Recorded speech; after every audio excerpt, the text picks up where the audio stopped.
Good morning. I am so glad to be back here this morning. I really am teaching from Ezra again. Wow, what a experience we've had the last few weeks. It's been very scary. I want to express my thanks to all that helped us during this very, very scary and frustrating time. And I'm asking the Lord to bless you mightily. I'm so thankful. Just an aside was the day that Major Charlotte came and brought us a bag of hot chicken.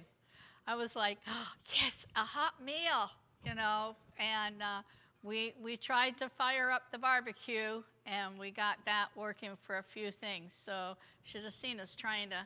We actually put a can of beans in the coals and heated up a can of beans. So that was really interesting. Anyways, pardon? Like a camp out. Yeah, like a camp out. That's how I had to think of it so that I could get through it, because not having electricity, not having things that you're used to, it was really, really hard. I think I understand the Israelites now a little more as they journeyed back from Babylon, and then they struggled to make a life in the devastated, ruined Jerusalem. I think, just driving around Cape Coral and seeing some of the things that have happened there is very, very eye-opening. When we stopped at the end of chapter 4, we read that the governors of the country that were surrounding Israel were trying to stop construction of the temple. And they had determined that they were not going to let the Israelites rebuild that temple, because they said it was going to be bad for the rest of the countries around them.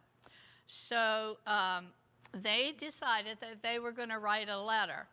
And we know that's what happened before, where a letter was written and things were stopped. But this time, they were going to write it to the current king, and his name was Artaxerxes, which also he was called Ahasuerus.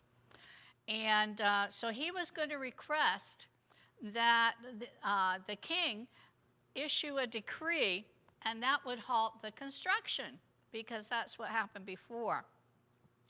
Well, the letter did get to King Artaxerxes, and he ordered them to stop. And so the construction was stopped, and it was stopped for about 16 years, which was really sad. But the prophet Haggai and Zechariah started prophesying, because God said to them, you need to tell the people of Israel to start rebuilding the temple again. Whoever has number 1, Ezra 5, 1 to 4. Haggai, the prophet, and Zechariah, the prophet, the descendant of Iddo, prophesied to the Jews and Jerusalem in the name of God, and Israel was over them. Zerubbabel.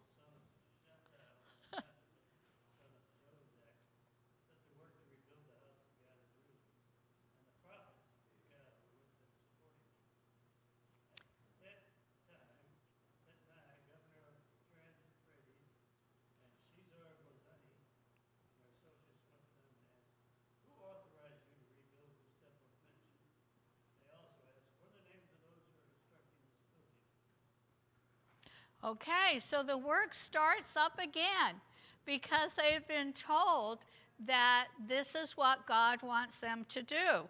Well, of course, these people don't want this temple rebuilt, and they're going to do everything they can to stop it.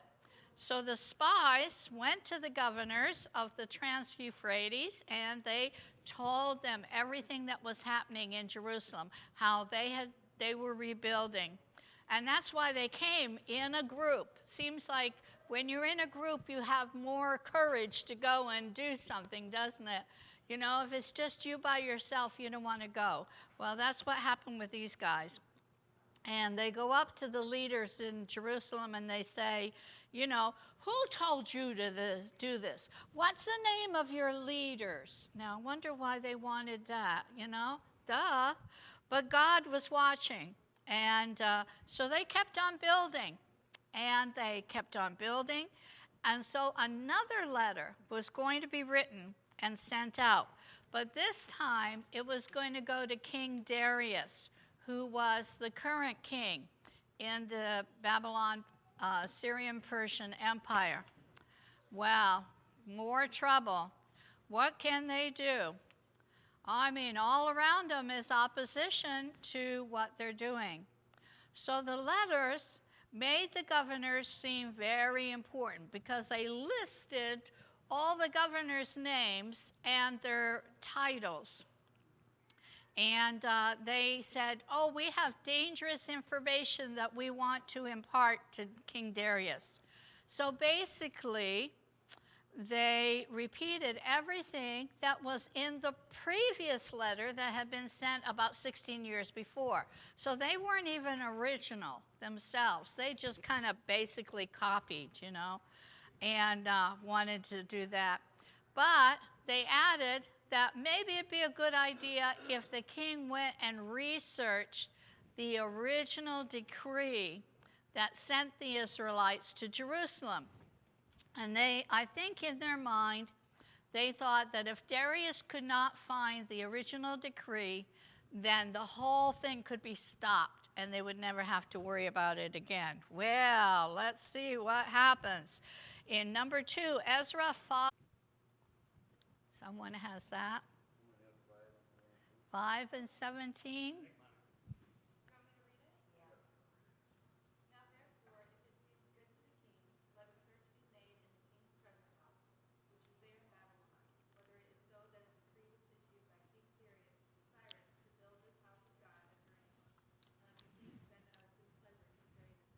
Do it because he was the king, So they were suggesting it might be a good idea. Well, in those, my stand doesn't want to stay up. Oh, wow, I have to hold it up. In those days, when a temple was built in a country, it was the main structure, and usually it was the first one built in any country back then. And it was the foundation of their belief. So whatever kind of God that they were believing in, that's what they would build that temple first. And they would use that then to build the rest of their cities and their lands and their farms and whatever, because they would have somebody who represented their God in that temple, and that person would relate what the God wanted them to do. So it was, it would be a big blow to that country if somebody came in and destroyed the temple and destroyed whatever idol was there in it. So that's why they were really, really concerned about the fact that the Israelites were rebuilding their temple. So chapter 6 then finds us in Babylon. We've gone from Jerusalem now, we're back in Babylon, and we see something is going to happen. Ezra chapter 6, 1 and 2. King Darius then issued an order and searched in the archives stored in the treasury of Babylon. A scroll was found in the citadel of Esfahani, the province of Media, and this was written on it. Okay, so it looks like they found the scroll. Well, what happened? They found the decree. It was in the archives, and the archives were way, way inside Babylon in a palace that was not really used. It was mainly used for storage, and that's where all a copy of these decrees were. And so they found it. Well, when they read it, it was proof. Cyrus had written a decree that said, let the Israelites go back to Jerusalem, let them rebuild their temple. Well, not only that, let's see, Ezra chapter 6, verse 6 to 8. Now then, Tatnai, governor of Euphrates. Euphrates, and Jethar, all these tough words, but Banzai and you, their fellow